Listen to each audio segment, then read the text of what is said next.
Boa noite, igreja. Sejam bem-vindos ao melhor lugar do mundo. Amém? Você crê que o Espírito Santo preparou algo especial para você nessa noite? Você crê nisso? Então toca no sermão e fala assim: essa noite o Senhor vai te pegar de jeito. Fala aí para ele. Abra sua Bíblia no livro dos Salmos. Salmo de número 126.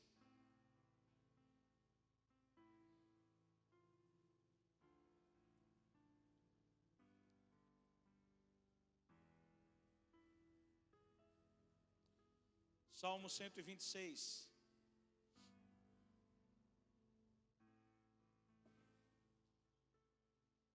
Diga assim comigo, por favor. Diga: eu creio que a Bíblia é a palavra de Deus. E eu sou o que a Bíblia diz que eu sou. Eu tenho o que a Bíblia diz que eu tenho. E eu vou onde a Bíblia diz que vou. Verso 1. Quando o Senhor trouxe os cativos de volta a Sião, estávamos como os que sonham. A nossa boca se encheu de riso e a nossa língua de cânticos de alegria. Então se dizia entre as nações: grandes coisas fez o Senhor por eles. Grandes coisas fez o Senhor por nós. E por isso estamos alegres. Restaura a nossa sorte, ó Senhor, como as correntes do Neguebe. Pois os que semeiam com lágrimas colherão com cânticos de alegria. Diga assim comigo: os que semeiam com lágrimas colherão com cânticos de alegria. Agora, de uma forma com mais fé, diga assim: os que semeiam com lágrimas colherão com cânticos de alegria.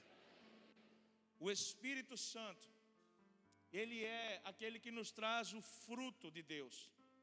E esse fruto do Espírito que se manifesta em nós e que nós aprendemos lá no capítulo 5 de Gálatas, do verso 22 em diante, diz que o fruto do Espírito é amor. E dentro desse fruto existem ramificações. É como se dentro desse fruto cada gomo trouxesse algo para a igreja. E uma das coisas que esse fruto produz em nós é a alegria. Então a alegria é algo que vem do Espírito Santo.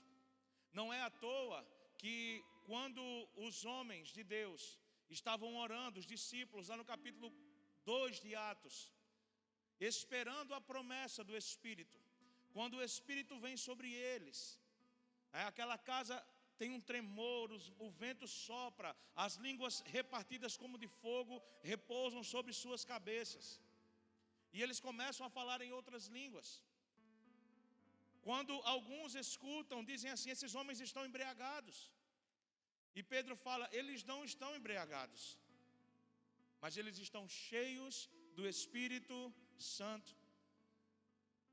A melhor coisa em poder conhecer o Senhor é porque nós podemos compreender que a nossa alegria não só vem dele, como a nossa alegria está nele. Então a única forma de termos uma verdadeira alegria é encontrando esse Espírito, o Espírito Santo de Deus. E esse Espírito está aqui em nosso meio nessa noite. Você pode crer nisso? Coloca a sua mão, coloca a mão no seu coração e declare isso. Cante isso para o Senhor. Diga: operando em nossos corações. Operando Sim. em nossos corações. Aleluia. Declare isso.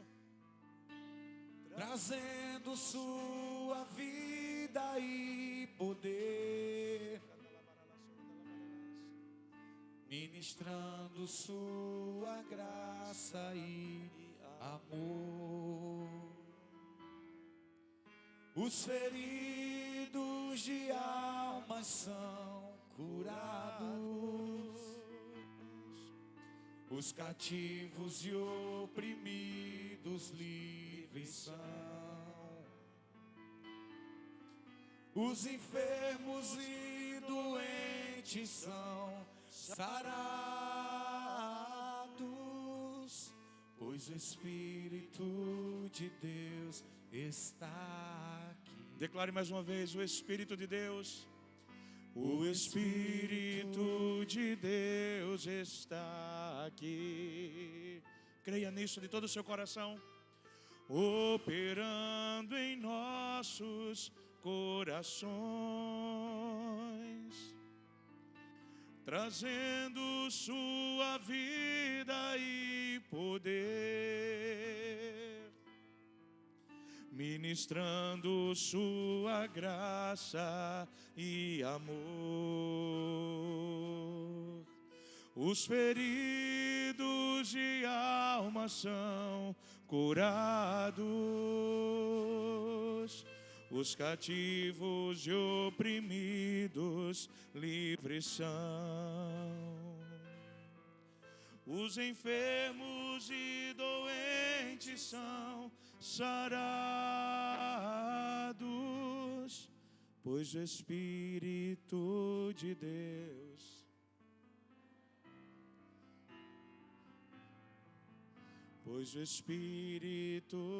Deus está aqui. Pois o Espírito de Deus. Pai, eu quero contemplar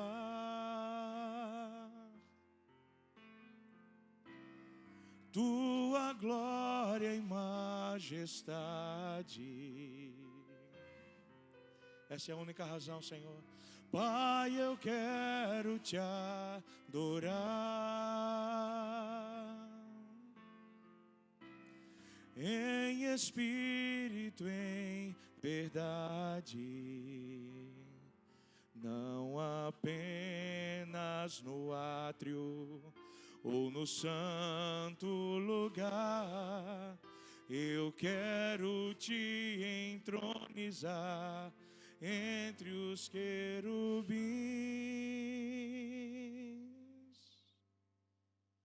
Oh, leva-me à sala do trono,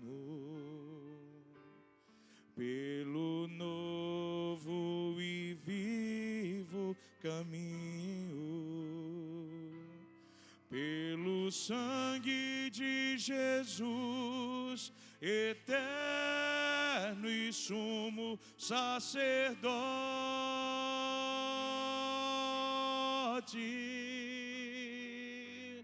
Oh, leva-me à sala do trono pra te adorar, Senhor. Leva-me à sala do trono pra te adorar, Senhor.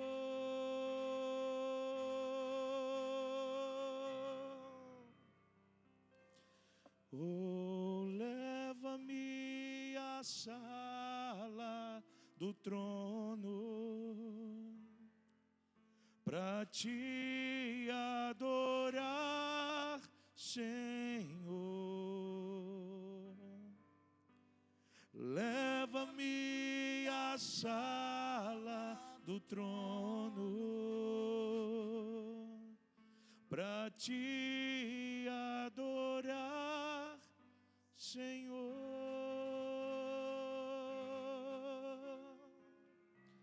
Sim, Senhor, é nesse lugar que nós queremos estar, Deus.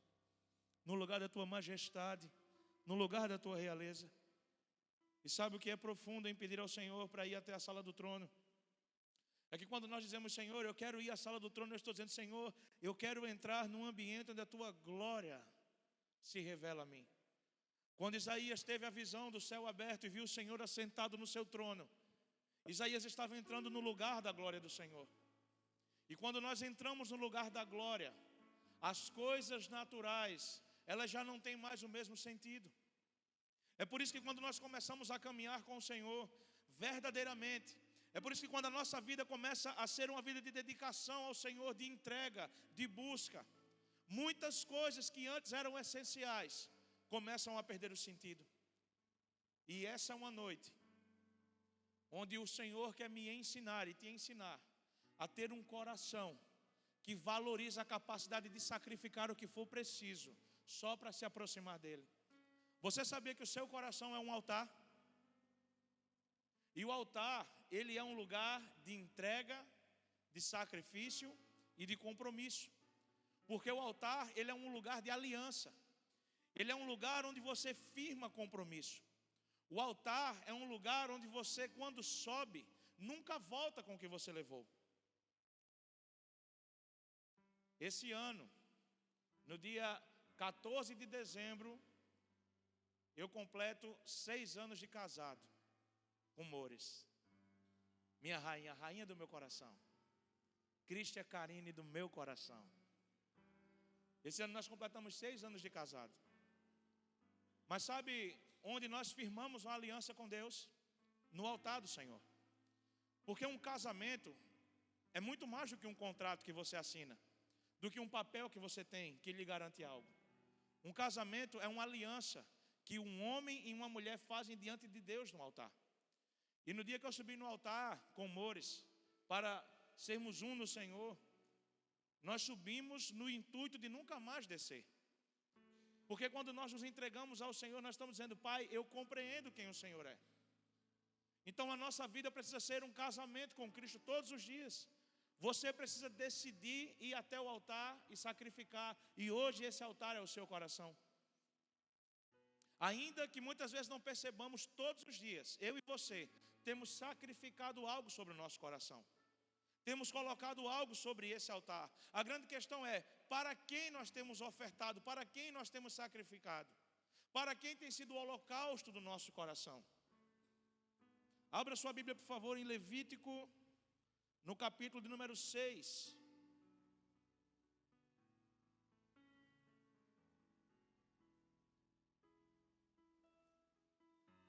E lembre-se, nessa noite nós estamos na sala do trono, no lugar onde o rei está sentado diante de nós, amém? Tenha consciência da presença do Senhor, desse lugar onde Deus está, porque o lugar onde Deus está não pode permanecer comum. O lugar onde Deus está, o sobrenatural acontece. O lugar onde Deus está, as curas se manifestam, a libertação torna-se real, porque o lugar onde Deus está é o lugar onde o impossível torna-se possível para nós. Levítico capítulo 6.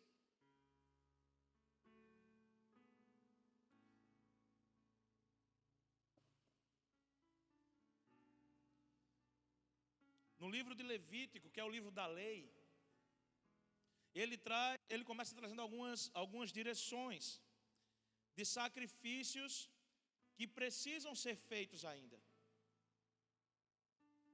Porque nessa época, Jesus ainda não tinha feito o sacrifício perfeito por todos, para expiar os pecados, para pagar toda a dívida, para rasgar o véu. Então era necessário que o homem sacrificasse. Um sacerdote escolhido por Deus, que entrava no santo lugar para oferecer sacrifício.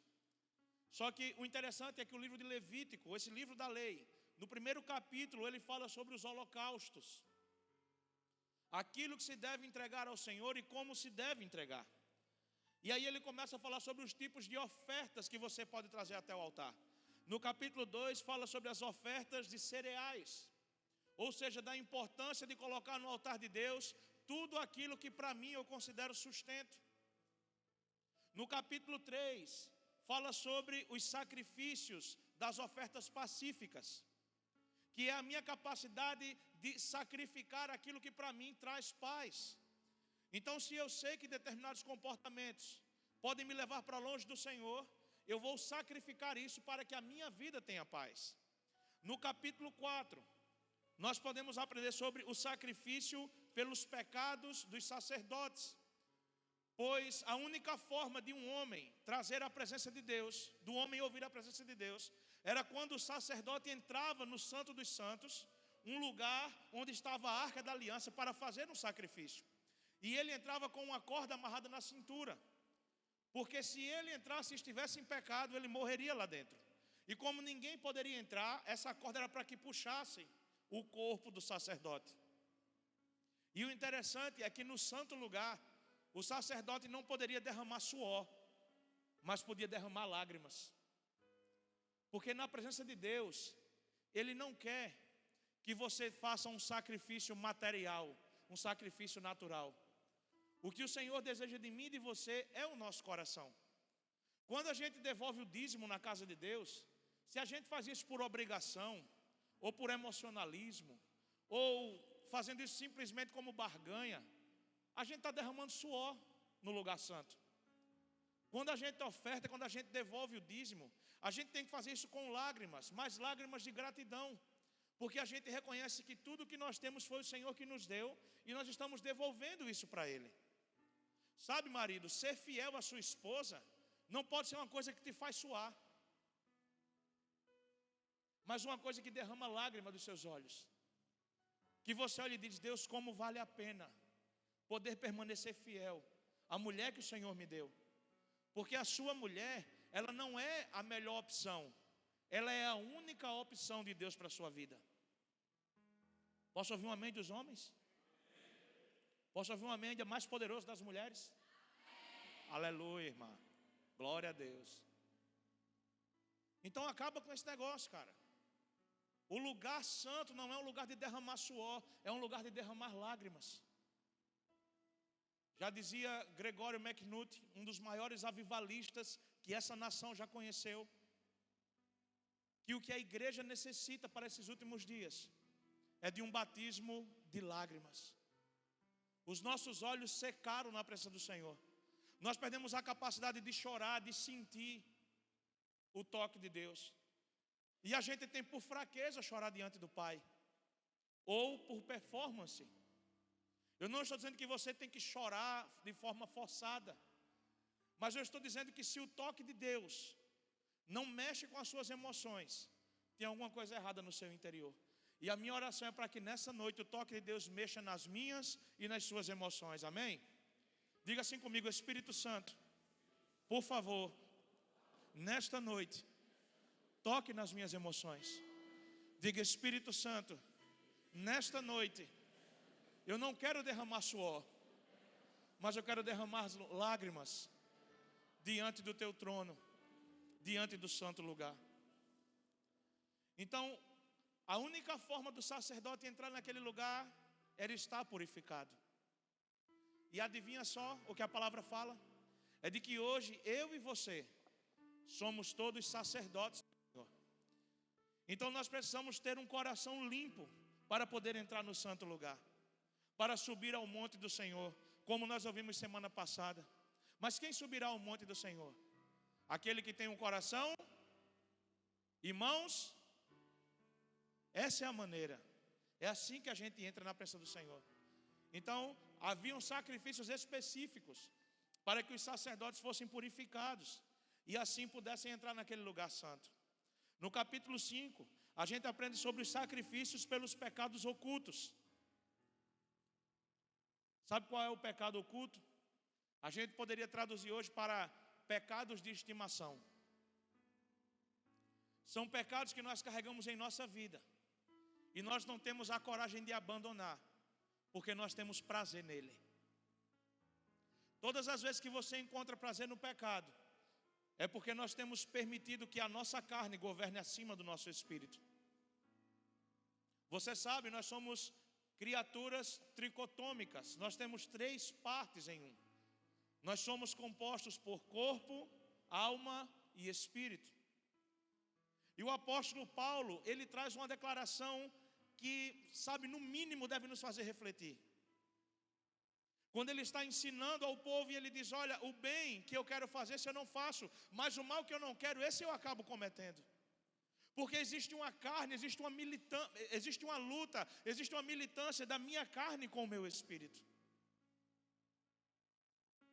Porque a sua carne, o homem natural, sempre vai querer paralisar o seu espírito, o homem sobrenatural. É por isso que quando Jesus está conversando com Nicodemos e ensinando acerca do novo nascimento, ele diz: Nicodemos, aquilo que nasce da carne é carne, mas o que nasce do espírito é espírito. Então, entrar nesse lugar é compreender o meu valor de sacrificar aquilo que está oculto. Você pode passar a sua vida inteira tendo uma prática de pecado suja e que ninguém talvez nunca descubra. Mas eu quero que você entenda que a consciência da presença me faz perceber que Deus conhece as minhas ações. Deus sabe o que eu assisto, Deus sabe o que eu acesso, Deus sabe o que eu penso, Deus sabe com quem eu converso. E se isso não é motivo para gerar temor no seu coração, cara, eu não sei mais o que pode gerar temor no seu coração. Aí no capítulo 6, vem os sacrifícios pelos pecados voluntários. E começa dizendo assim: disse o Senhor a Moisés: quando alguém pecar e for infiel ao Senhor, enganando o seu próximo, referente a algo que este lhe deu em depósito, ou penhor, ou roubo, ou reter em seu poder alguma coisa de seu próximo, ou que tendo achado o perdido e o negar com falso juramento, ou fizer alguma outra coisa de todas aquelas em que o homem costuma pecar, quando assim pecar e se tornar culpado, restituirá o objeto roubado, ou extorquido, ou que lhe foi confiado, ou o perdido que achou, ou tudo aquilo sobre o que falsamente jurou, restituirá por inteiro, e ainda sobre isso acrescentará a quinta parte. A quem pertence o dará no dia da sua oferta pela culpa. E pela sua oferta, pela sua culpa, trará o Senhor um carneiro sem defeito de rebanho, conforme a sua avaliação, para a oferta da culpa, o qual entregará ao sacerdote. Assim o sacerdote fará por ele expiação diante do Senhor, e lhe será perdoado qualquer de todas as coisas que fez, pelo qual se tornou culpado. Então, o sacrifício pelo pecado voluntário é o sacrifício que atinge diretamente o meu irmão. É o sacrifício que atinge diretamente as pessoas que eu digo amar e que caminham ao meu lado. Porque todas as vezes que nós fazemos escolhas individuais e mesquinhas, nós estamos ferindo alguém que está do nosso lado. Todas as vezes que nós tomamos aquilo que é do outro, nós estamos fazendo uma escolha por querer matar o sonho de alguém. E deixa eu te dizer uma coisa: alguém que se parece com Jesus não pode passar pela vida de alguém e tornar aquela pessoa pior. Se você é alguém que carrega Jesus, quando você passa na vida de alguém, você tem que tornar aquela pessoa melhor do que ela era, amém? Nós não podemos simplesmente dizer que somos cristãos, mas essa produção não existe em nós. Aí dos versos 8 até o 13, nós vemos aquilo que para mim é um grande mistério de fé acerca do nosso coração, de um coração que precisa ser purificado. Porque embora Cristo tenha morrido na cruz como Cordeiro de Deus perfeito, para pagar toda a nossa dívida, e para que esses tipos de sacrifícios não precisassem mais ser feitos, o nosso coração continua como um altar. E voluntariamente eu e você temos escolhido continuar sacrificando algumas coisas. A questão é: para que Deus você tem sacrificado o seu coração? Para que Deus você tem colocado o holocausto diante do altar do seu coração? Então acompanhe comigo Levítico capítulo 6, versos do 10 ao 13, diz assim: os sacerdotes então vestirão a sua túnica de linho e as calças de linho sobre a sua pele, e retirará a cinza que o fogo consumiu do holocausto no altar, e a porá junto do altar. Depois trocará as suas vestes e vestirá outras, e levará a cinza para fora do arraial e colocará num lugar limpo. O fogo sempre se conservará aceso sobre o altar e não se apagará. Cada manhã o sacerdote acenderá lenha nele, e sobre ele porá em ordem o holocausto, e sobre ele queimará a gordura das ofertas pacíficas. Preste bem atenção no verso 13. O fogo arderá continuamente sobre o altar e não se apagará. Coloca a mão no teu coração e diga assim: o fogo, mas diga como alguém que quer queimar. Diga: o fogo arderá continuamente no altar e nunca se apagará. Diga: o fogo arderá continuamente no altar e nunca se apagará. O fogo arderá continuamente no altar e nunca se apagará. Entregar entregar. Essa é a palavra que precisa estar na sua mente e no seu coração. Sabe, quando eu era criança, eu aprendi um princípio. Princípio esse que fez até com que eu fosse explorado algumas vezes por pessoas de má fé. Eu não sei quantos de vocês já tiveram essa experiência, provavelmente todos nós. Mas quem lembra quando a gente estava em casa, a gente era criança ou adolescente, e de repente alguém batia a palma lá na frente da nossa casa, ou batia no portão, e quando a gente saía, era alguém dizendo assim: uma ajudinha, por favor. Quem é que já viu isso na sua casa? Todas as vezes que isso acontecia, o meu pai ou a minha mãe, eles pediam para que eu, ou meu irmão, ou a minha irmã, fôssemos até o armário, a despensa lá, e pegasse alguma coisa e desse para aquele pessoal. E eu me lembro que um dia, eu abri o armário, e eu peguei um pacote de feijão que estava aberto, mas que ainda tinha uma boa quantidade de feijão. E quando eu estava indo levar, o meu pai disse assim: para quem é que você está levando esse feijão? Eu disse: não, pai, é porque tem uma pessoa pedindo aqui fora e eu vou lá dar uma esmolinha para ajudar. E o pai disse: tem algum pacote fechado lá de feijão? Eu disse: tem, mas eu peguei o que estava aberto. Ele disse: guarda o que estava aberto e entrega o que estava fechado. Aí eu voltei lá, coloquei o pacote de feijão aberto e levei o que estava fechado e entreguei. O meu pai não me explicou nada acerca daquilo. Ele não sentou comigo e disse: meu filho, eu estou ensinando hoje a você uma lição, para que você saiba que você tem que dar o melhor. Mas quando eu cresci, quando eu conheci Jesus, eu me lembrei desse ensinamento do meu pai. Um ensinamento que muitas vezes não consegue ser explicado por palavras, mas sim através das atitudes. Quando nós vamos ofertar algo para alguém, quando nós vamos dar algo para alguém, nós temos que parar com a mania de entregar aquilo que não nos serve mais, ou de querer dar para o outro aquilo que de alguma maneira eu já tirei proveito. Porque se eu quero me parecer com Jesus, eu tenho que entregar o melhor que eu tenho, e não o que eu tenho de bom, é o que eu tenho de melhor. Às vezes a gente só consegue dar roupa para alguém quando a roupa não nos serve mais, quando a roupa já não nos agrada mais. Às vezes a gente quer dar comida para alguém quando a gente já comeu uma parte, então toma aqui o resto. Deixa eu falar uma coisa para você em nome de Jesus. Alguém que se parece com Cristo não entrega resto para ninguém. Se eu quero me parecer com Cristo, eu tenho que entregar o meu melhor para as pessoas. Então, um marido e uma mulher, uma esposa, eles não podem entregar o resto do seu amor para o cônjuge. Porque quando você faz isso, você não está dando o valor devido. Não estou dando o que eu posso. Você tem que dar o seu melhor. Talvez o seu melhor não seja muito.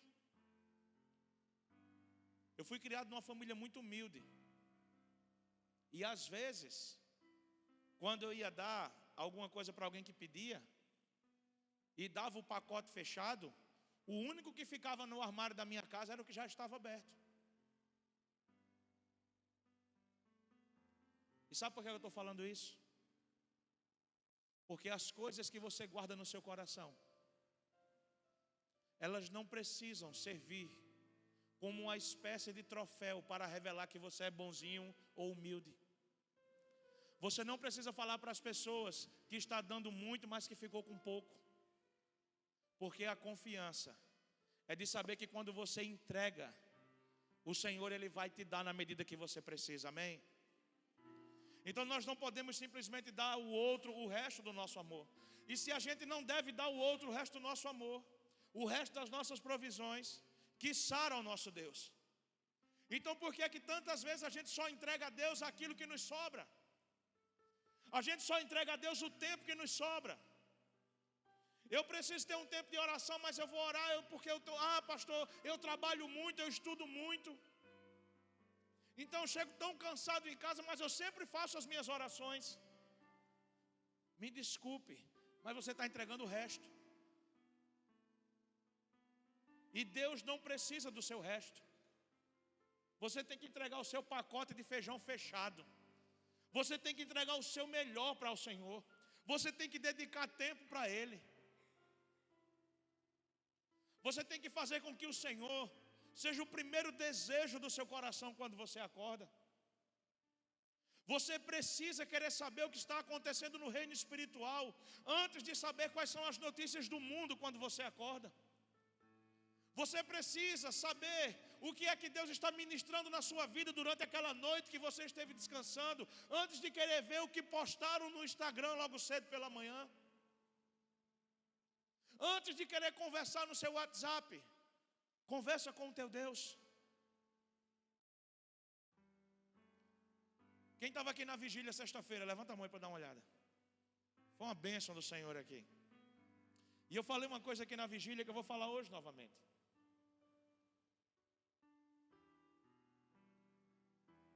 Esses dias eu estava orando, quando eu acordei, Deus me disse assim: meu filho, por que é que quando você acorda, você primeiro olha uma rede social antes de ler a minha palavra? Eu disse: não, Senhor, mas eu olho a rede social, mas logo em seguida eu leio a tua palavra. É só para despertar. E o Senhor falou algo tão profundo ao meu coração. Porque quando você acorda e coloca a sua mente nas coisas desse mundo, você acredita que despertou, mas continua adormecido. Mas quando você acorda e coloca o seu coração e a sua mente nas coisas que são eternas, você passa o dia inteiro sendo ministrado pelo Espírito Santo. Entregar a primícia do meu dia tem que ser um princípio para o Senhor. Aí eu estabeleci uma aliança comigo mesmo. Veja, não é uma campanha que eu estou fazendo aqui para que você venha aderir. Eu apenas quero te motivar, se você desejar fazer isso também. Mas eu fiz uma aliança comigo, porque é para o meu bem. Então eu decidi que todos os dias quando eu acordar, eu terei no mínimo um tempo de 1 hora para poder pegar e olhar alguma rede social minha. É algo que eu fiz. E nesses últimos dias tem sido uma bênção para mim. Sabe por quê? Porque nós temos que encher a nossa mente e o nosso coração daquilo que é bom. E o Senhor é bom. O altar do meu coração tem que receber os holocaustos corretos, tem que receber o melhor. E sabe o que é interessante? É que algumas coisas aqui são colocadas nesse texto. Primeiro, Deus dá uma direção a Moisés de que o sacerdote tem que colocar camisas e calções de linho. E nada mais deve ser vestido. Apenas a camisa e os calções de linho. Você sabe o que significa o linho na Bíblia? Significa pureza. Sabe por que não tinha nada por baixo? Porque quando o sacerdote colocava as vestes de linho fino e entrava para o lugar do sacrifício para fazer o holocausto, era como se profeticamente o homem estivesse voltando para o lugar da pureza antes da queda lá no Éden. E ele estava vestido com as vestes de santidade, não com as vestes naturais. O linho simboliza aquilo que é puro. Então por isso o sacerdote se vestia de pureza e chegava até o altar. Mas primeiro, antes de colocar a lenha no altar para queimar, ele removia a que tinha sido colocado no outro dia. Sabe por que é que muitas vezes nós temos esfriado? É porque a gente tem trocado a lenha do nosso altar de qualquer jeito. A gente não se prepara para trocar a lenha do nosso altar. Então todo graveto que aparece na minha vida eu estou colocando em cima do meu altar. Todo tipo de gente que aparece na minha vida eu me relaciono. Toda porta que se abre, eu acho que foi Deus que abriu, e aí eu entro. Porque eu não tenho a capacidade de discernir aquilo que é de Deus e aquilo que não é do Senhor. Antes de trocar a lenha do altar, eu preciso me vestir de pureza. Porque a pureza me faz enxergar o tipo de lenha que o Senhor quer que eu coloque no altar. E tem uma outra classificação, que são aqueles que sequer trocam a lenha do altar. Vivem apenas do pequeno calor gerado pelas cinzas. E quando olham para o altar e não enxergam as chamas, ainda reclamam do Senhor. Ah, Deus, como eu queria queimar como o irmão fulano queima. Ah, Senhor, como eu queria fluir como o irmão fulano flui, mas você não troca a lenha do altar. Porque a lenha do seu altar precisa ser trocada todas as manhãs. Você tem que acordar e tem que colocar lenha no seu coração, para que a sua vida continue queimando, continue sendo cheia do Espírito Santo, para que a alegria continue se manifestando através de você. Experimente fazer isso. Olhar para os mistérios da palavra e entender aquilo que Ele está nos ensinando. Que se o meu coração é um altar, eu preciso estar trocando a lenha, mas antes eu retiro a cinza e guardo. Eu não sopro a cinza. Eu não jogo a cinza. Existe um processo para trocar a lenha do seu altar. Você tem que remover cuidadosamente a cinza, tirar para fora e guardar. Sabe por quê? Porque se você passa a mão no altar para derrubar a cinza, você vai ficar sujo. Você vai sujar as suas vestes. Porque o que você sacrifica no altar não pode ser mais um motivo de desejo na sua vida. Tudo aquilo que você sacrifica pelo Senhor, você tem que entender que é uma oferta. Só que aí tem um grande outro problema. É o que a gente tem ofertado para Deus. Porque a gente acha que, pastor, agora eu entendi, aleluia. Eu vou chegar diante do altar e vou colocar o meu pecado no altar. É sério isso? Você vai ofertar o seu pecado a Deus? Você vai dar o pacote de feijão que já foi aberto? A gente não oferta o que a gente tem de ruim. A gente oferta o que a gente tem de melhor. Quanto melhor for a lenha que você colocar no seu altar, maior será o tamanho das chamas que vão queimar nele.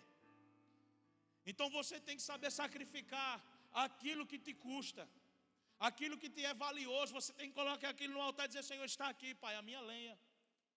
Está aqui para que queime de uma forma mais intensa, para que queime de uma forma mais poderosa. Mas sabe qual é o problema? É que a gente muitas vezes quer fazer as coisas esperando reconhecimento. A gente quer ofertar esperando que alguém nos reconheça, ou que o Senhor nos reconheça. E eu quero falar um pouco sobre isso. Eu quero que você entenda algo, que você guarde isso no seu espírito. Você que busca reconhecimento no seu trabalho, na sua casa, na sua igreja, seja lá onde for, você só é reconhecido por aquilo que você produz. Então, se você produz coisas ruins, como você quer ser reconhecido por algo bom? Se você é conhecido como fofoqueiro, como divisor, como desonesto, como você quer ser reconhecido por algo diferente disso?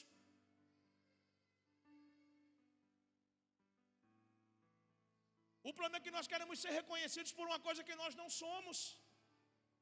E a gente chora por isso. Porque ninguém me nota, porque ninguém me percebe. Percebe, nota sim.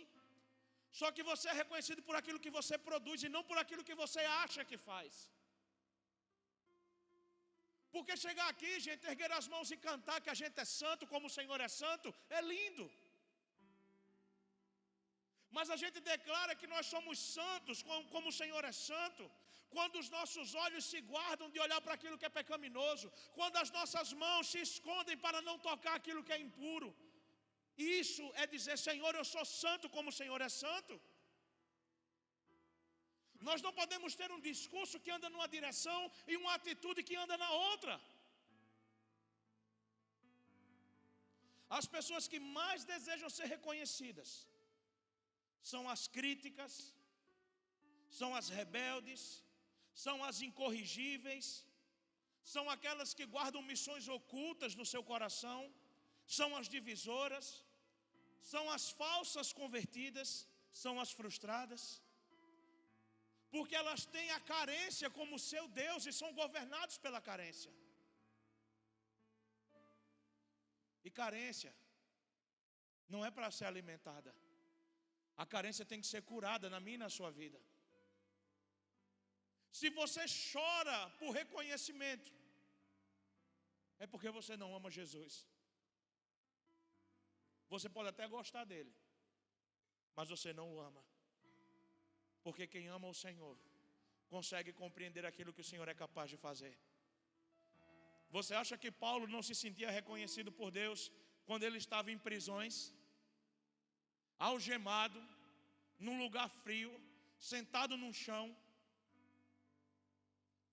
comendo comida de presidiário, talvez numa cela fria, vendo ratos passando perto dele? E ele diz: mas nós que estamos assentados com Cristo nas regiões celestiais, mas nós que já fomos abençoados por Deus com toda sorte de bênçãos nas regiões celestiais. Sabe o que é que ele estava dizendo? Eu sou reconhecido pelo meu Deus. E quem entende que é reconhecido por Deus não passa a vida buscando o reconhecimento dos homens. Não queira ser descoberto pelos homens e assim ficar oculto da presença de Deus. Esconda-se no Senhor e você sempre será uma opção na aljava de Cristo. Esconda-se no Senhor, esteja guardado nele, e você sempre será uma opção para o uso dele. Seja alguém que olha para a vida como Paulo olhou e diga assim: eu sei viver na escassez, mas eu sei viver na fartura. Porque eu sei que todas as coisas cooperam para o bem daqueles que amam a Deus. Mas a gente só pega a primeira parte, né? Eu sei que todas as coisas cooperam para o bem daqueles que amam a Deus. E o que é que a palavra fala?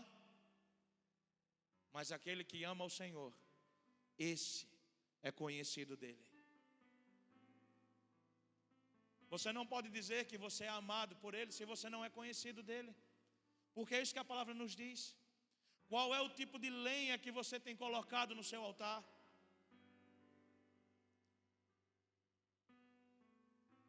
Atos capítulo 19 nos traz um exemplo muito claro sobre pessoas que tinham uma necessidade de reconhecimento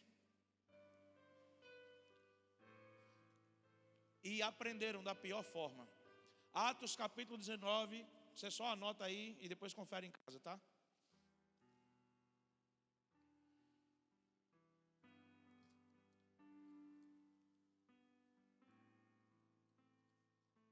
A partir do verso 11 diz assim: e Deus, pelas mãos de Paulo, fez milagres extraordinários. Quem aqui quer que Deus faça milagres extraordinários pela sua mão? Levanta a mão aí, em nome de Jesus. Que bom. Verso 12: de sorte que até os lenços e aventais que eram levados do seu corpo aos doentes, e as enfermidades os deixavam, e os espíritos malignos saíam. Aí verso 13, preste atenção. Alguns dos exorcistas judeus ambulantes tentavam invocar o nome do Senhor Jesus sobre os que estavam possessos de espíritos malignos, dizendo: em nome de Jesus, a quem Paulo prega, eu lhes ordeno que saiam. Os que faziam isso eram 7 filhos de Seva, um judeu, principal dos sacerdotes. Verso 15: respondeu então o espírito maligno: conheço Jesus e bem sei quem é Paulo, mas vós quem sois? Saltando sobre eles, o homem que tinha o espírito maligno dominou 2 deles e prevaleceu, de modo que fugiram nus e feridos daquela casa. Sabe o que acontece com quem quer reconhecimento sem antes ser conhecido por Deus no secreto? Primeiro, será envergonhado. Porque não adianta você chegar aqui e gritar: o nome de Jesus é lindo, se quando o reino espiritual olha para você, não enxerga Jesus na sua vida. Nós não podemos querer ter autoridade quando somos desmoralizados espirituais. Você acha que o inimigo não sabe quem ora? Você acha que o inimigo não percebe quem está guerreando, quem está lutando? Tem gente que diz: ah, pastor, eu estou sendo tão atacado pelo inimigo, estou sendo tão oprimido, tão oprimida. Olha para a vida da pessoa, não faz nada pelo reino, não produz nada pelo reino, é um eterno problema. Dentro de casa, no trabalho, toda confusão você está no meio. Na igreja, toda confusão você está no meio. Na sua família, toda confusão você está no meio. Você diz: eu sou perseguido. Você não é perseguido não, você é quem persegue.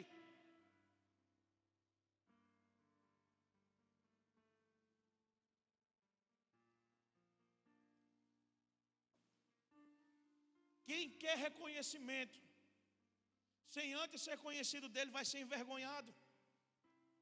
Mas sabe o que é que acontece com pessoas assim? Elas saem da casa do Pai. Porque o texto fala que esses homens saíram daquela casa envergonhados, feridos e nus. É exatamente isso que acontece com pessoas que querem reconhecimento. Elas passam a vida inteira pulando de igreja em igreja, de igreja em igreja, de igreja em igreja. E elas sempre estão assim, envergonhadas, feridas e nuas. Envergonhadas porque elas não fazem algo para honrar o nome do Senhor, mas para satisfazer o próprio ventre.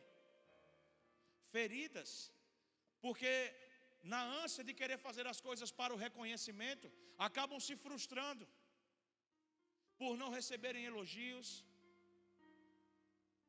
por não receberem honras. Porque a Bíblia fala assim, Jesus ensina que nós devemos dar honra a quem merece. Se você não está sendo honrado, é porque você não está merecendo.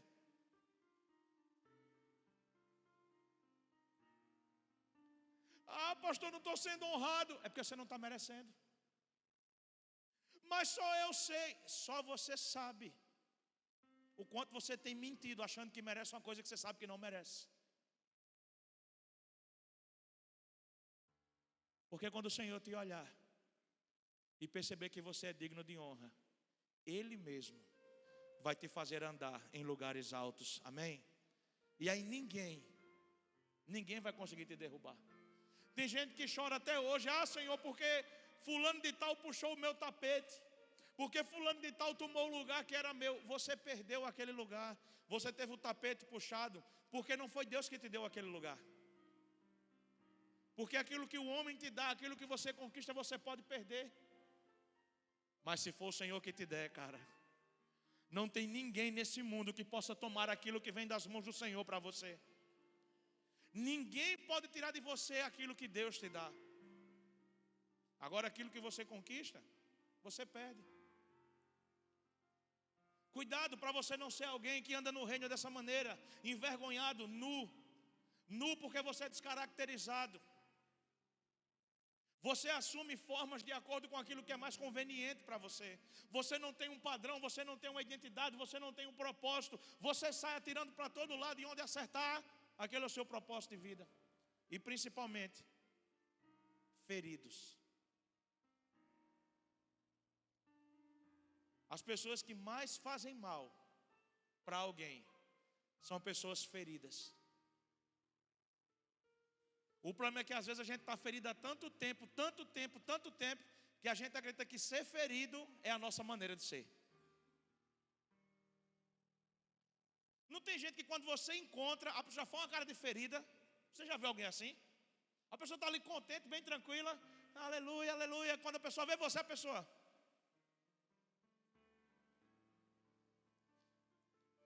Você já fica desconfiado. Aí você vai falar, bom dia. A pessoa faz.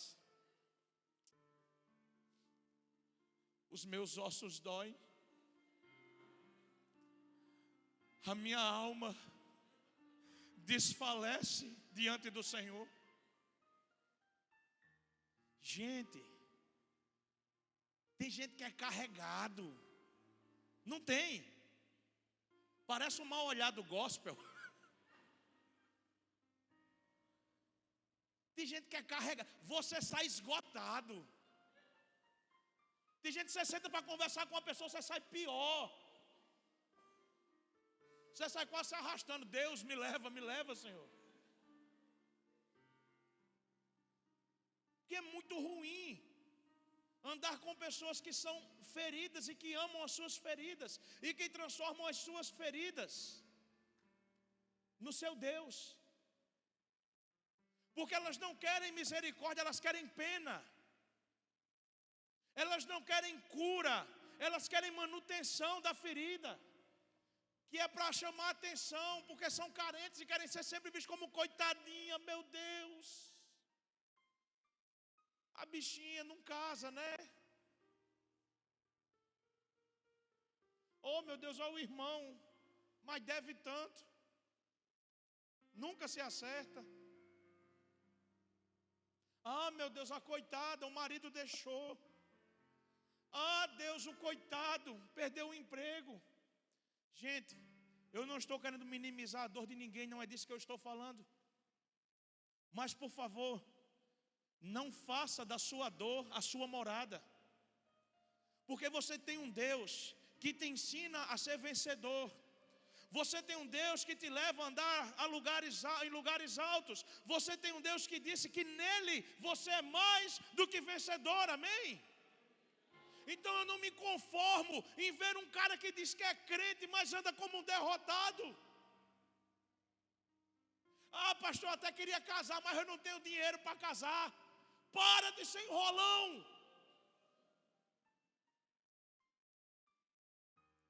Quando eu casei com o Mores, a gente não tinha nada. E é sério mesmo. A nossa família foi que nos ajudou no casamento. Senão a gente nem tinha tido nem festa. Todo o dinheiro que a gente juntou, gente, foi para pagar a lua de mel. Aleluia. Porque eu casei virgem, eu disse, Senhor, a lua de mel tem que ser incrível. Aí a gente juntou dinheiro. Já não tinha, mas juntava. Eu me lembro que o meu salário era como um vento impetuoso. Ele passava por mim, ia direto para a poupança, e eu saía cantando, vai valer a pena, não compreendo os teus caminhos. Gente, mas a gente tem que parar com isso. A gente primeiro quer ter, para depois ser. Você tem que ter que primeiro você tem que ser, para aí você merecer ter. Ah, não, pastor, porque eu queria casar, mas eu tenho que comprar um apartamento, tenho que comprar uma casa, tenho que comprar um carro, tenho que comprar uma lancha, um iate, um avião, um helicóptero, aleluia. Eu não estou dizendo que você tem que casar para viver como um cigano, morando numa tenda no deserto. Não, pastor, eu sou judeu, vou morar no deserto, Deus vai mandar o maná. Vai dar errado, não faça isso. Já passou essa parte aí. É claro que você precisa se organizar, planejar, mas eu estou dizendo que a coisa mais importante que você tem que ter para andar em novidade de vida não são recursos, mas é fé. Porque você pisa e Deus coloca o chão, você pisa e Deus coloca o chão, você pisa e Deus coloca o chão, amém? A gente tem que parar com essas desculpas esfarrapadas. Eu queria tanto servir na casa de Deus, pastor, mas eu não consigo chegar mais cedo. Então chega mais tarde. Mas serve. Pastor, não sei em que ministério servir na igreja, porque o que eu faço não tem aqui. Começa com você, cara. Chega aqui e diz, pastor, eu queria um ministério de aplauso. Como assim, irmão? Ensinar os irmãos a bater palma no ritmo. Pronto, fica lá na frente. Todo mundo. Vai, cara, vai na tua fé, Gideão. É sério, eu estou falando sério. Aqui você só não serve se você não quiser mesmo. Nós precisamos compreender que a casa de Deus é um lugar que quer potencializar aquilo que Ele tem te dado, amém? Coloca a sua lenha no altar, faz esse fogo queimar, aumenta a chama do seu coração. Não se conforme em ter uma vida fria. Pessoas que desejam o reconhecimento passam a vida inteira tomando surra do diabo. Foi o que aconteceu com esses irmãos. Levaram uma camada de cacete dos capetas.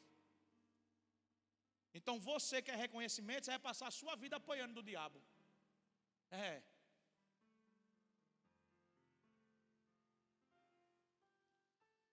O ambiente que nós estamos, ele revela quem nós somos. Apocalipse capítulo 22. Deixa eu ler para vocês.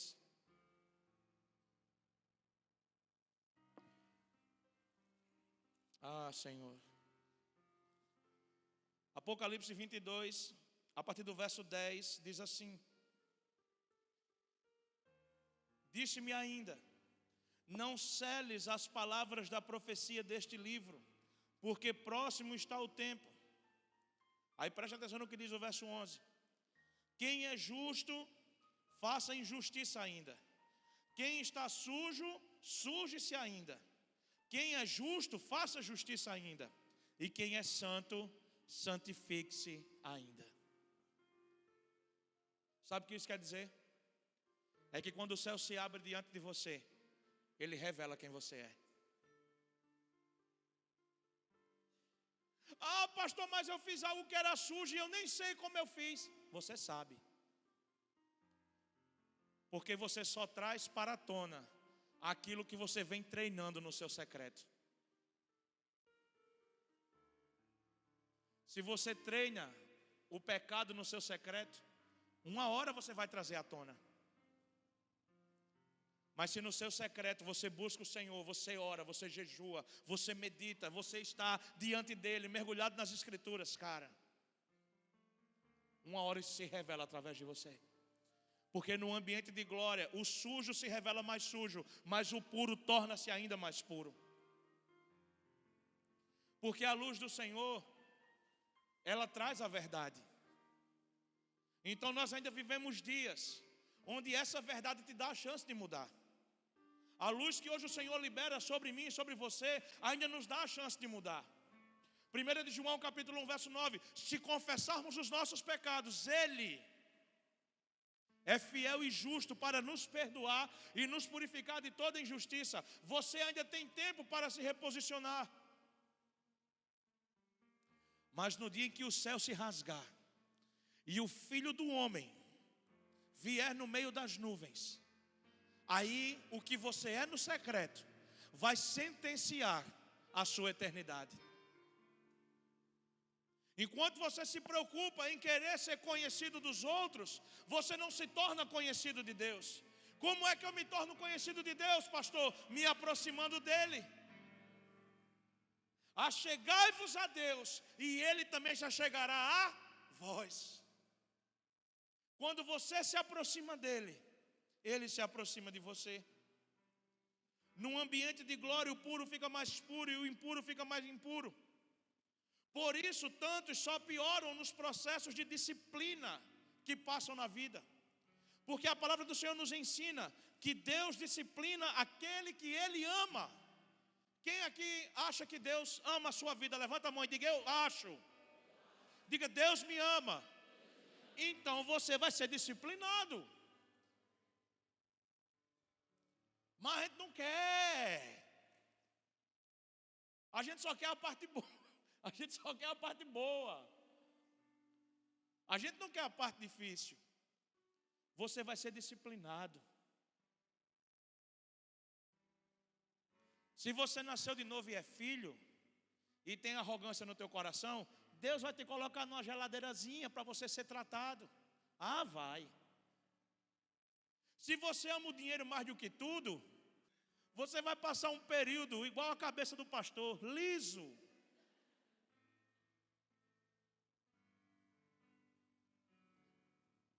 Para você aprender que o seu sustento vem dele. É castigo, pastor? Não, é disciplina, cara. Porque Deus disciplina aquele que Ele ama. Porque a disciplina de Deus só funciona para quem é filho e não para quem é evangélico. É por isso que quando você não é filho, a disciplina vem, você pula fora. Porque você não aguenta o amor. Porque o amor confronta e transforma. E assim é o amor de Deus por nós. Ele nos confronta, mas Ele nos transforma. Ele nos aceita como nós somos, mas Ele não nos deixa como nós estamos. Quanto mais fogo você colocar no altar, mais cinza você vai produzir. E quanto mais cinza existir, mais existirá a necessidade de você renovar a lenha do altar. Meu coração é um altar. Eu preparo, coloco a cinza, coloco a lenha, coloco o fogo, tiro a cinza, preparo, coloco a lenha, coloco o fogo, retiro a cinza, preparo, coloco a lenha, coloco o fogo, retiro a cinza, preparo, coloco a lenha, coloco o fogo, até que Ele venha. Não tem outro caminho. Pode tentar. Você pode gritar, se espernear da voadora gospel. Nada vai mudar. Ou você começa a tirar a cinza e colocar lenha no seu altar, ou você nunca vai queimar na intensidade que Deus deseja que você queime. Precisamos voltar a queimar o nosso coração no Senhor. Para quem tem sido o altar do nosso coração? O nosso amor por Deus, ele não pode ser inconstante e também não deve ser constante. O amor por nosso Deus tem que ser um amor crescente. Você não pode ficar todos os dias trazendo a mesma quantidade de lenha para o altar. Porque tem gente que já transforma o secreto com Deus num rito religioso. Então vou cronometrar aqui, vou botar aqui 1 hora no alarme. Quando o alarme tocar, Deus já sabe que eu terminei. Ei, se hoje você colocou lenha, amanhã quando você tirar as cinzas, coloque mais lenha do que a quantidade que você colocou ontem, amém? Cresça na sua comunhão com o Senhor, coloque mais lenha todos os dias, até que chegue um tempo que você não consiga nem mais carregar.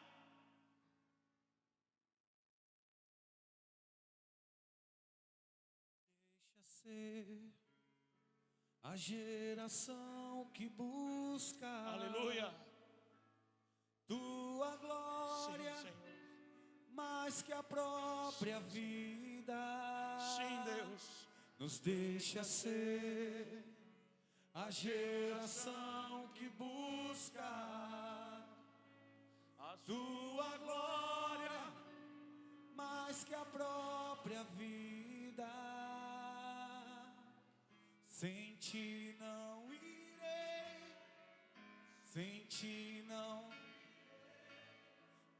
nos deixe sair da tua presença. Sem ti não irei, sem ti não irei. Não nos deixe sair da tua presença. Diga isso ao Senhor, nos deixa ser a geração que busca a tua glória, mais do que a vida, mais que a própria vida. De todo o seu coração, diga isso a Ele. Deixa ser a geração que busca tua glória, mais que a própria vida. Sem ti não irei, sem ti não irei. Não nos deixe sair da tua presença. Sem ti não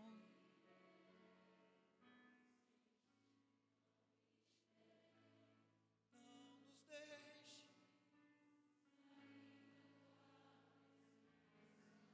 Se você não compreender os processos de Deus para a sua vida, você vai achar que está queimando. Mas ao invés de fogo, você só vai estar produzindo fumaça. E não é a fumaça da glória de Deus. É a fumaça da sua necessidade de querer ser reconhecido, de querer chamar a atenção.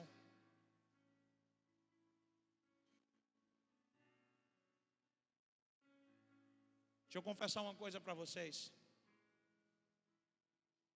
Todas as vezes que eu vou pregar a palavra em algum lugar, eu sempre procuro me lembrar em fazer uma oração. Sabe qual é a coisa que eu tenho mais medo na minha vida? É de fazer uma coisa achando que é para Deus, sem que seja para Deus. E fazer algo para o Senhor, sem que Ele esteja comigo. O versículo que mais estremece o meu coração, que mais me faz ter temor pelo Senhor, é no livro dos Juízes, quando fala que Sansão, depois de ter o seu cabelo cortado, ele avança contra os filisteus. E ele diz assim: mais uma vez vou contra eles, e como das outras vezes eu prevalecerei. E o texto fala, porque Sansão não sabia que Deus não estava mais com ele. Às vezes você está num lugar, mas só está atrapalhando. Eu sempre fui de um ministério de louvor, desde o tempo que eu era da juventude da igreja. Eu era do louvor. Quando eu liderei a juventude, quando eu fui líder de jovens, eu era do louvor. Quando eu me tornei seminarista, eu era do louvor. Quando eu fui ordenado pastor, eu fui ordenado para ser pastor do louvor. Quando eu saí da minha antiga igreja e assumi a igreja, a nossa igreja, eu continuei participando do louvor. Até porque não tinha ninguém na época, então eu tinha que estar no louvor. Éramos eu e Mores. Aí depois o ministério cresceu absurdamente. Chegou Júnior, Aninha e Tiago. E outro irmão, que era baterista. Quando a gente comprou a bateria da igreja, gente, parecia que Cristo tinha voltado. O irmão nem sabia tocar, mas só o barulho já era uma coisa maravilhosa. Imagina, a igrejinha bem pequenininha. O irmão sentava o braço na bateria. Os irmãos da igreja, que eram bem mais velhos que a gente naquela época, era o louvor lá, pegando fogo, e os irmãos assim. E é sério mesmo. Então, esse problema com barulho é uma coisa que já nos persegue há tempos. Mas amém, porque a Bíblia fala que a voz de Deus é como o som de muitas águas, amém? É como um trovão, então aleluia. Mas alguns anos atrás, o ministério foi criando o corpo, já tinha uma basezinha, o ministério tinha crescido absurdamente, já tinha umas 6 pessoas nessa época. Hoje nós temos quantas pessoas no louvor, Júnior? Hoje nós temos 34 pessoas no ministério de música. São quase 4 vezes mais a quantidade de pessoas que tinha na igreja quando a gente começou. Mas um dia eu estava lá no ensaio, cantando, e Deus disse assim: você está atrapalhando. Eu disse: Senhor, eu não canto tão ruim assim não, pai. Ele disse: meu filho, você está atrapalhando. Aí eu disse: como assim, Senhor? Ele disse: o fato de você saber fazer algo não quer dizer que é isso que eu quero que você faça. E eu não lhe chamei para ser levita na minha igreja, eu lhe chamei para ser pastor. E você está atrapalhando o crescimento do ministério, porque você está fazendo o que outros deveriam estar fazendo. Aí eu disse: isso é o diabo na minha mente. Satanás, sai de perto de mim. Fiquei com aquele na minha cabeça. Eu conversei com Mores. E eu disse: Mores, é isso, é isso, é isso.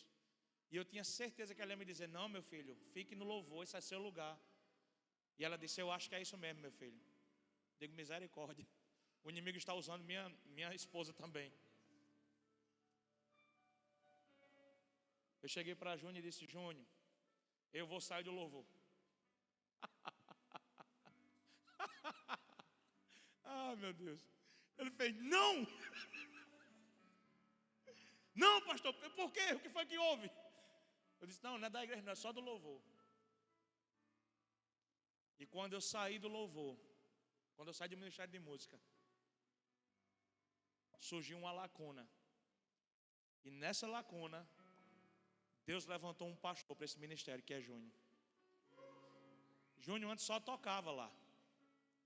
Mas hoje, o ministério que eu estava lá, com 6 pessoas, hoje tem 34, sabe por quê? Porque eu parei de atrapalhar. Peguei lenha e coloquei no altar para queimar. E hoje quem troca essa lenha é ele, todos os dias de manhã. A coisa que eu mais tenho medo na minha vida é de estar num lugar que Deus não quer que eu esteja. É de ouvir a voz do Senhor, sentir o coração queimando e não reconhecer que é Ele. Lucas capítulo 24. Oh, meu Deus. Verso 32 diz assim: e disseram um para o outro: porventura não ardia em nós o nosso coração, quando pelo caminho nos falava e quando abria as escrituras? Sabe em que momento isso aconteceu? Jesus havia morrido. Alguns homens que o seguiam estavam caminhando, Cleopas e outros, num caminho de Emaús, quando Jesus desapareceu. Começou a andar do lado deles e perguntou: varões galileus, por que é que vocês estão tão perturbados? E eles dizem: você não sabe o que aconteceu? Você não ouviu falar do que aconteceu? Jesus, o homem profeta, morreu. Como nos pergunta o que houve? Aí Jesus diz: acaso vocês não sabem o que diz as Escrituras? Que era necessário que ele morresse para que ressuscitasse? E eles começaram a discutir teologia com Jesus. Aí Jesus faz um elogio muito especial. Ele diz: nécios, tardos de coração. Quando você quiser esculhambar um irmão, gosta, chama ele de tardo. Diga: sai daqui, tardo, nécio. A gente aprendeu isso esses dias. Quando eles chegam na cidade, eles dizem: ó, é tarde, o dia já declina, porque você não fica conosco? Porque Jesus estava se despedindo deles. Jesus entra, e quando parte o pão, eles reconhecem o Senhor. Mas o Senhor vai embora. E quando o Senhor vai embora, eles se enchem de tristeza e dizem: será que a gente não percebeu que enquanto ele falava e lia as Escrituras, o nosso coração queimava? Às vezes Deus está falando com você e você acha que não é digno de ouvi-lo. Às vezes Deus está querendo te usar e você acha que não é capaz de ser usado. Mas ei, existe um altar aí dentro de você, que talvez esteja sem lenha, mas tem cinza. E essa cinza ainda faz o teu coração arder, ainda faz o teu coração queimar. Você precisa urgentemente voltar e trocar a lenha. O louvor pode subir. Eu quero encerrar falando algo.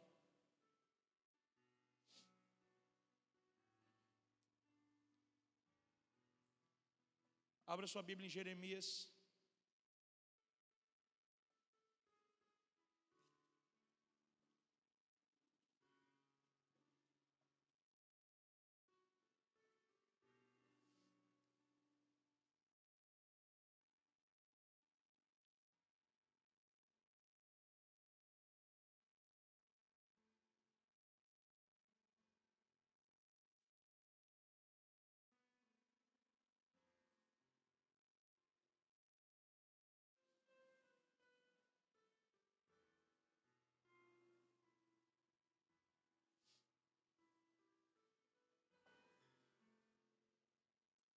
Jeremias capítulo 20.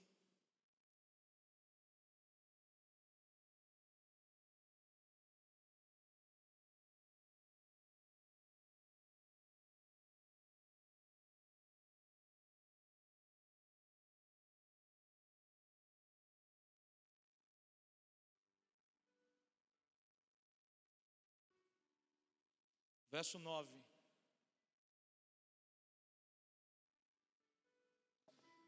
Jeremias estava profundamente ferido e decepcionado com Deus, porque ele enxergava Deus querendo ter misericórdia de um povo que Jeremias julgava não merecer mais misericórdia.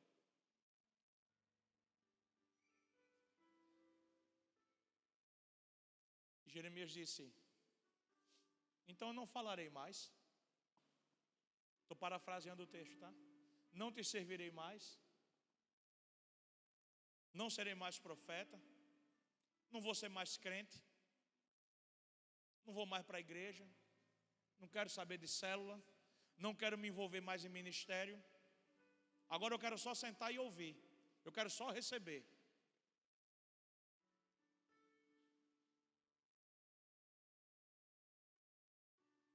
Verso 9. Se eu, porém, disser, não me lembrarei dele, e não falarei mais no seu nome, a sua palavra me é no coração como um fogo ardente, cerrado dentro dos meus ossos. Eu estou cansado de lutar contra ele, e eu não aguento mais contê-lo. Cara, você pode buscar em muitos lugares. Você pode ter se decepcionado, desapontado, ferido, marcado, machucado. Ter dito, nunca mais eu me envolvo, nunca mais eu faço, nunca mais. Mas o teu coração é um altar. Tem um fogo cerrado aí dentro do teu peito, que não te dá descanso. E você está lutando contra isso, mas o fogo está aí dentro. E você diz, eu não vou mais, e o fogo diz, vai. Você diz, eu não quero mais ouvir, e o fogo pergunta, a quem enviarei eu? E você fica doido para dizer, eis-me aqui, mas tem medo.